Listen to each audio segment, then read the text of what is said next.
What's your biggest takeaway? Well, the Clippers have the better team, and their stars came out and played last night. Let's just say for the sake of argument, and that's what we're doing. We're arguing this morning, Skip. LeBron James canceled out their two stars. Paul George and Kawhi, LeBron canceled them. So now he's going to need somebody to go along with him like their auxiliary stars came along with them. So he needs somebody that's going to give him a Norman Powell stat line, someone that's going to give him a Terrence Mann stat line, someone that's going to give him a Reggie Jackson stat line. So who is that? Now, you kept telling me LeBron James does have help. I said, Skip, are you telling me they're going to be consistent help? You was like, oh, yeah, Schroeder. Did you see what Schroeder did? Can you tell the people at home what Schroeder did last night? Can you tell the people at home how many shots LeBron took last night? He took 29. So 29. So how many did he make? He took more than twice as many shots as any other Laker. Was anybody making shots? Okay, he had. Well, I don't know. I don't know because they didn't get shots. Okay. Brown shot 7 times. He was 3 of 7. Dennis Schroeder shot 9 times. He was 3 of 9. Yeah. Pat Beverly was 1 of 8. Russell Westbrook was 4 of 13. So, damn, how many shots you want to get them to shoot if they're missing? LeBron James was 16 of 29. Chicken 9 of or 14. egg, which came first? No, just don't do that, Skip. See, now here's the thing. See how you done changed it? At first, you want to read, LeBron James, he was 1 for 7. Shannon, that's too many threes. I noticed you ain't said nothing about no three-pointers last night. Do I get to talk? Wait until I get to go. Now you talk about how many times did he shoot? He shot 29. How many shots did he make? Is 16 to 29, is that a good percentage? If 9 of 14 from the three-point line, is that a good percentage? Were they ever in the game? Is that a good percentage? First of all, Skip, you keep saying there was no pressure. You like to use no pressure. He's LeBron effing James. He's always under pressure. He's always under scrutiny. Not in this game. Don't do that, Skip. Well, it got out of hand right away. I mean, they just got wiped up off the court. And why was that? Shot out of their own building. 15 three-pointers in the first half, right? Yep. Okay. Then they were down by as much as 20. LeBron James catches fire, bangs them back to within 10. And? They took off again. I'm not taking anything away. I'm not taking anything away. But what you're trying to do is you're trying to be dismissive. I haven't really spoken here. Because every time I say, you say, how many shots did he shoot? Okay. Well, how were they ever in the game? There's no pressure. He's LeBron James. He's always under pressure. Great players never get to run away from pressure. The pressure is always there for them. And LeBron James played really well last night. He just didn't have anybody to come along with him and help him. Yeah, it would have been great if TB could have gave him a performance like he gave against Portland, or Schroeder could have gave a performance like he gave against Memphis, or what he had against Sacramento. But they didn't get that. That's not to take anything away from the Clippers, because the Clippers shot the ball extremely well. They shot 60% from the floor, 50% from the three, and they crushed the Lakers on the board and had the Lakers a minus 15 on the glass. So with that being said, I'm not surprised that the game got out of hand like it did. The way they were throwing up threes, Skip, look, I'm not saying the Clippers are not a good shooting team, but Skip, everything they put up last night from 3 was going in. I mean, and you could see the guys like, damn, again? And there's really nothing you can do. Like I said, give the Clippers credit. You see what they did last night. They had 22 points in the fourth quarter in the paint points. That's the most they've had in the fourth quarter all season. The Clippers made more mid-range shots than the Lakers even took. So that was, the Clippers have the better team. We're not debating that. I don't think we ever debated that, especially with Anthony Davis being out. And last night it showed. They flexed their muscle, they flexed their firepower, and LeBron James was not enough. If you get LeBron James to cancel out the team's 2 superstars, his auxiliary players, his role players are going to have to match the opposing team's role players. And that didn't happen. Skip, they almost had 4 guys with 20-plus. Reggie Jackson had 19, and then Terrence Mann had 17. And then they got 46, 15, and 17. That's not enough. That won't get it done. That won't get it done. Give the Clippers credit. They played extremely well. But I'm not finna just minimize like, oh, that was a ho-hum night from LeBron James, because that was very, very impressive. Okay, finally, it is my turn. LeBron James last night was astonishing. It was, I think, the best game he's played all year, because he had a rare, and I underline the word rare, hot hand. He has been pathetic from 3. You know it, and I know it. He came into the game ranked 153rd of 154 qualified three-point shooters at 28.6%, and he went crazy hot, as he is wont to do on occasion. Yeah. It's a staggering juxtaposition from how cold he can be to how hot he can be from three. I've never quite understood it, because you would think he could sustain it a little better than he does. But he's capable, although that was his career high 9. Right. I mean, but that's just like off the charts. Right. That's his all-time three-point shooting game. I think he made 8 the game he had 62. Yeah. Was it 61 against the Hornets? The Hornets at Miami. Yes. I watched every dribble of that game. He goes 9 of 14. And you would think, if I had told you sitting here 24 hours ago, LeBron's going to make 9 out of 14 threes, you'd say, gimme, gimme, gimme. Yes. I'll go 5 cases. I'll go 10 cases, because it should have had that kind of impact.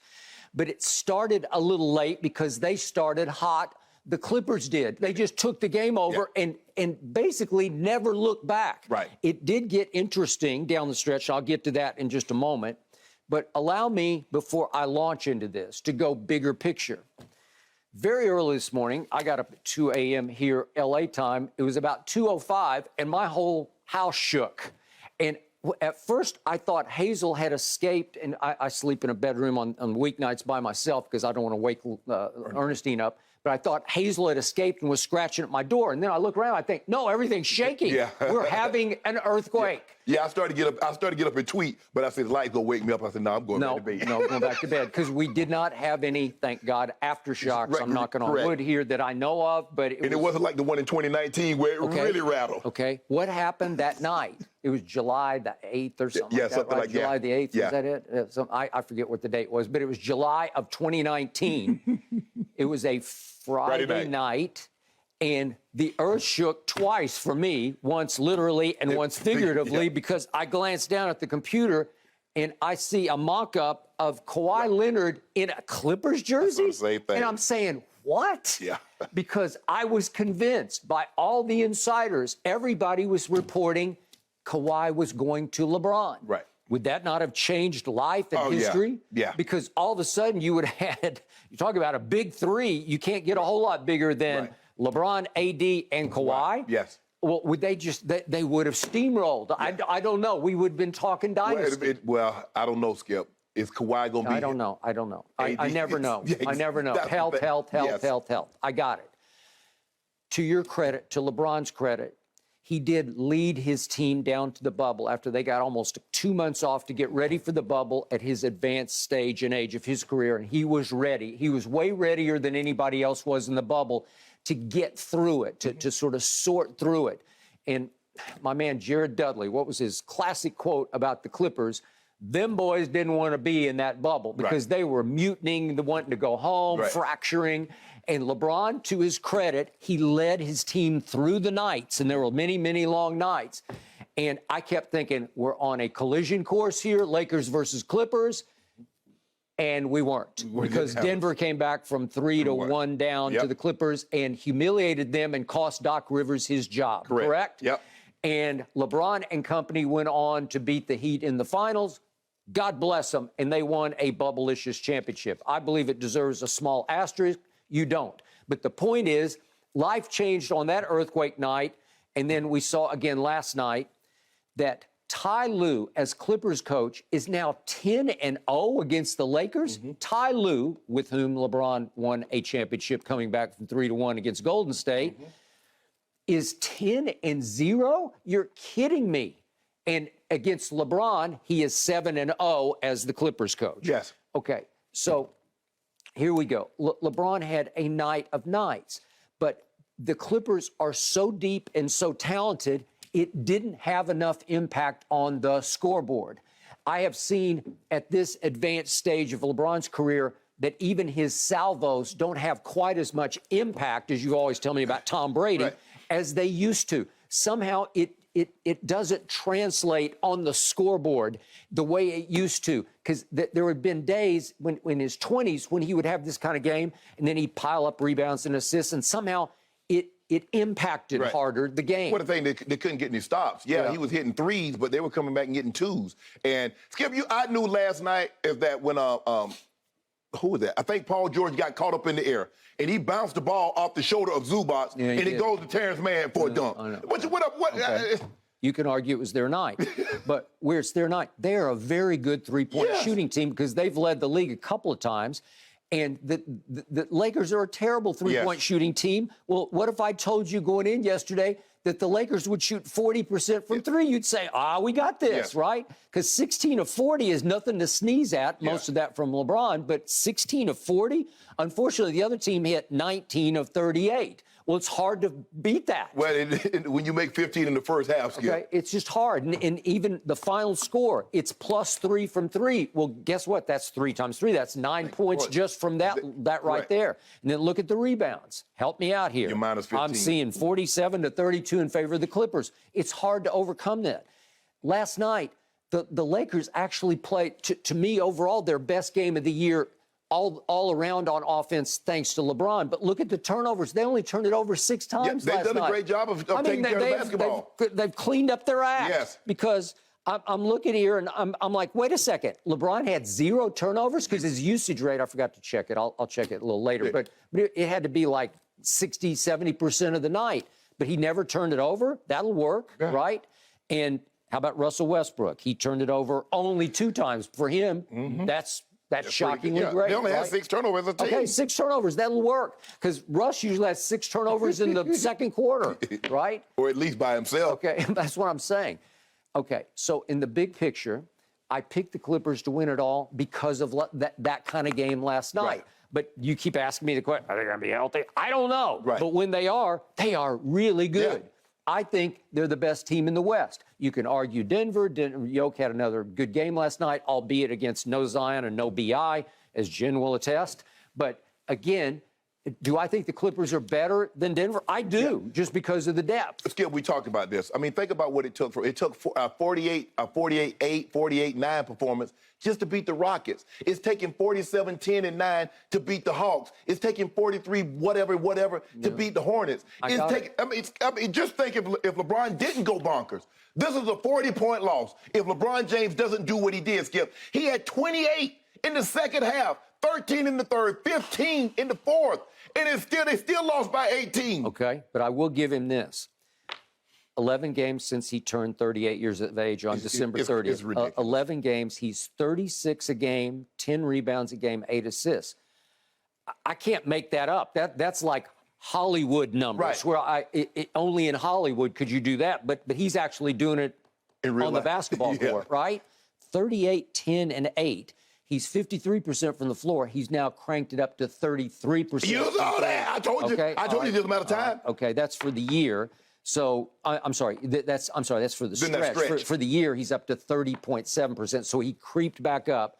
He still ranks 149 of 151 qualified because he passed Russ last night. Finally, he edged past Russ. Oh, the Spurs, we're going to drop another performance like that on the Spurs you tonight. should, because you're 6.5-point favorites. No, I'm talking about from the 3. I ain't talking about from the 3. I thought you meant to win the game. I hope you win the game. We're going to win the game. All right. Okay, so speaking of, and by the way, they're 7-4 since his birthday. So not bad. It's decent. But they had a couple of, they should be better because they lost a couple that they should have won. I got it. And you can argue the other way also, that they stole one against Memphis. I still don't know how they did that. All right, so what happened last night? This was curious to me because I thought Darvin Ham folded his tent a little prematurely. Okay, so let's see what happened down the stretch, because with 6:46 left, if we could see this shot, LeBron made what ended up being his final of his 9 threes, but there's 6:46 left in the game. Right. And guess what this cut it to? It cut it to 10 points. It was 113 to 103. There he just stood up on Zoo and said, "You're going to give me this? Okay, thank you. I'll shoot a free throw here." He shot that like it was a free throw and ripped it clean. And all of a sudden, I'm looking up and saying, wait a second, this is a 10-point game. Nah, I thought we were going to make a move. Okay, what did they do against Portland? They just roared back, and they kept roaring all the way home until they just dominated at the end of the game. Right. Do you remember the game at Philadelphia? Can I remind you of that one? Do you remember it was back on December 9th? They were down 16 with 4 minutes left. This is at Philly with AD, but down 16 with 4 minutes left. They were down 9 with 35 seconds left in the game, and AD winds up at the free throw line shooting to win the game. Help me out. Like I just gave you 2. That's against the team I picked to win the East, okay? Was that not sensational? Yeah. Do they not have that sort of comeback gene in them? Haven't they flashed it again and again and again?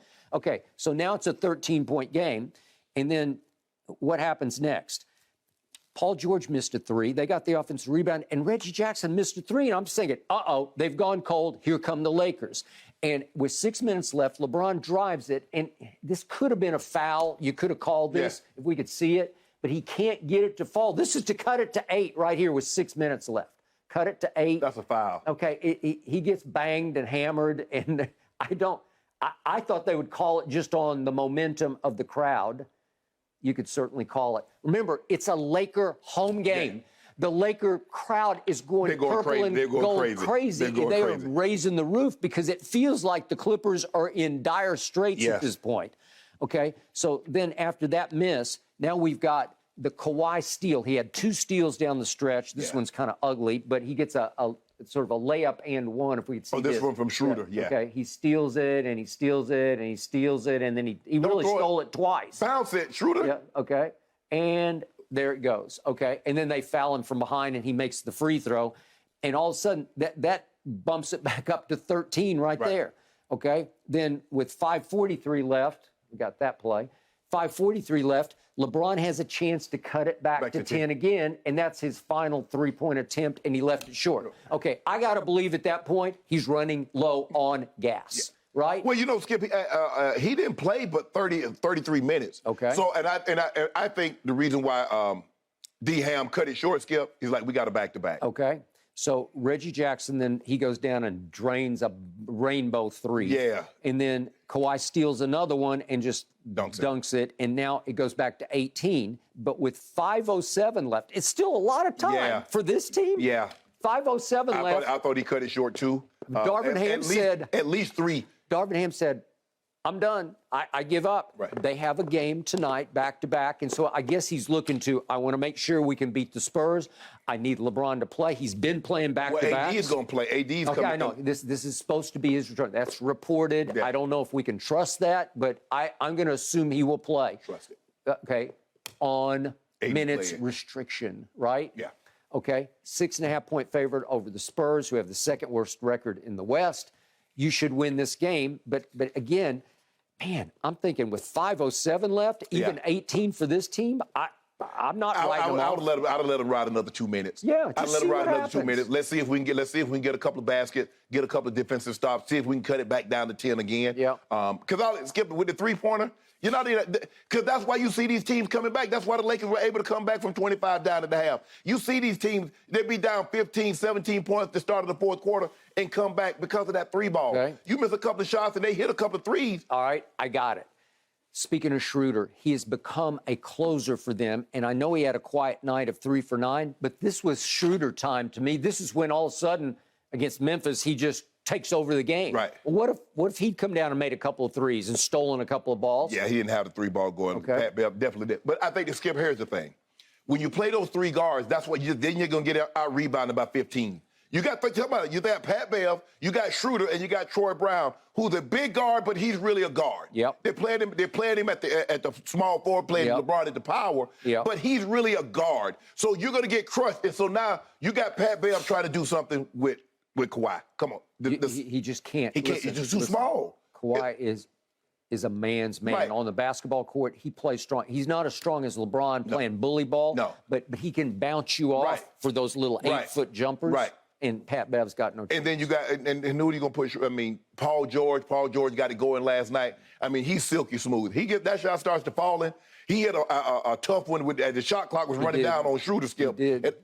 But that's like, you're too small. Yeah, exactly. Okay. And he's looking at it like, bro, come on now. You know. Yeah, seriously, they both had 9 rebounds each, Kawhi and Paul George. Right. And that's where you got hurt on the backboards. Yes. You just can't contend with it. Because, Skip, come on. You're asking Schroeder. Schroeder had what? Had 2 rebounds. Pat Bev had 2 rebounds. Come on, man. I mean, they got 9 between. They got 18 between Kawhi and PG, and then you get Zubas didn't have no big game. I mean, Mars didn't really play a whole lot. He got hurt actually, but go ahead. But look, okay. Give the Clippers credit. Big picture. We're going to talk about this in depth in a few minutes here on the show. But Pat Riley said in an ESPN interview that, hey, with AD back, he gives LeBron and company a real shot to win it all this year. Right. Okay, so here we go. I think it starts tonight. Can they take shape as a contending basketball team. This road trip's going to tell you a lot because they're on the road What for the next are one. they now? 22 and 26. Well, they 22 probably and 26. need to. I think they come back home next Tuesday against OKC. Skip. Yep. They need to be at least no worse than one game under 500. They need to win tonight. I think they got Boston. I think they got New York. Yeah. I forget who else they got. But Skip, they need to go. They need to probably go 3-1, maybe 4-0 on this road trip. OKC is no joke. No, they're not. And then because you come home to OKC, and then you got Milwaukee that Thursday. Oof. Okay. Now we find out. But you already find out what you already knew. What old GOAT is. Yeah. Go do it. Average at 30. GOAT's team is 22 and 26. But is he playing? But no. He's playing like ridiculously great. Okay. Ridiculously. I've never seen anything like it before, and they're 22 and 26. Congratulations. Just imagine if he wasn't playing out his mind. They might not won but 2 games. Yeah. I love Diet Mountain Dew. It's the breakfast champion, I would the get it nectar back. of the gods. I would get it back. I get it You back. always say that. I would get it back. Yeah. You say how you gloating over there? I am. You say how you gloating? But see, I got Kawhi and you got LeBron. But let me ask you, on Monday, was I gloating when the Cowboys lost? I wasn't gloating. Yeah, you did. No, I let you tried, but I was hurting so bad. You like, go ahead and get a little, pour it on. Yeah. I said, no, I'm not going to do that. Yeah. I know you hurting right now. I'm not the type of guy that was somebody hurting, I try to hurt him more. The theme song of this show is No Mercy. Oh, I already know. If the shoe been on the other foot, Yeah. oh, I already know how you would have been. You'd have been totally insufferable. I already know. See? No, I go easy. I think we were all a little worried about Skip's mental state on Monday. I'm glad that show's over. All right, guys. These two teams will have a rematch on April 5th. We'll see how much progress the Lakers can make. I'm going to be there for that one. I'm going to be there for that one. You're going to be there. Ooh. Just be careful. Fireworks. All right, gentlemen. There you go. Aaron, thanks for watching, Undisputed fans. Subscribe here to get the very latest from Skip and Shannon. Plus, go watch a few segments from our other shows on FS1.